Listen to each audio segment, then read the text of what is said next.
Welcome to Business Live. I am Mark Croskery. In BL tonight, first up, we got JP Group, that's Jamaica Producers Group Limited, announcing a director resignation here. The company is announcing that Mr. Donovan Perkins, well-known financier, spent his whole career or a long time there at Sagicor Group of Companies as a director of the board, stepping down or resigning with effect from December 31st, 2021.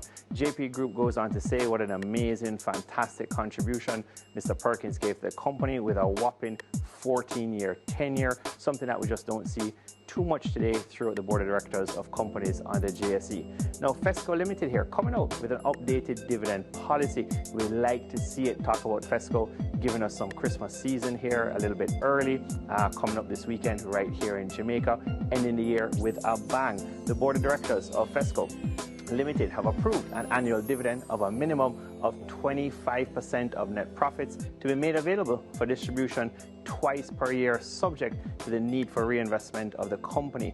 Now, of course, there shall be a standard dividend schedule for biannual dividend payments. So FESCO is a company, it's a large board of directors, great corporate governance. You talk about a company that just seems to have gotten nothing wrong this year for 2021, and they continue to build upon that with this announcement. Now, TransJamaican Highway Limited, appointments to the audit committee. We just spoke about 2 new directors by TransJamaican Highway earlier this week. Now, the audit committee coming on stream advises that at Thursday, December 16th, 2021, well-known financier also Stephen Gooden, CEO of NCB Capital Markets, a subsidiary of NCB overall, has been appointed to the audit committee here.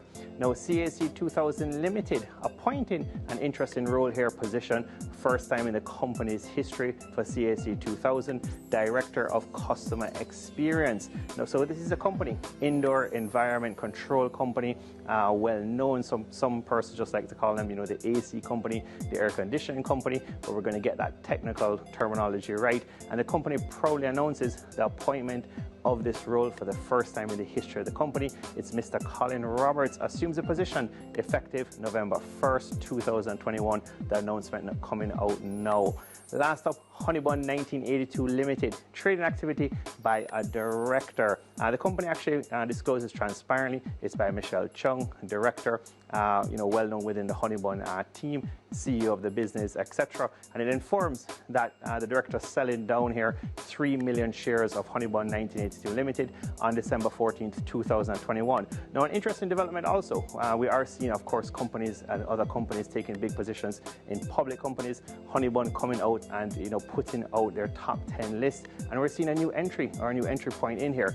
Well-known company, but they're a private company. Cal's Manufacturing jumping into the top 10 list. We like to see this, buying up approximately 1.41% of Honeybun shares. That's a big time statement, a big statement. Large amount of cash put in there, jumping into the top 10 list by Cal's, big time catch-up company into Honeybun. I'm Mark Croskery. This is Business Live.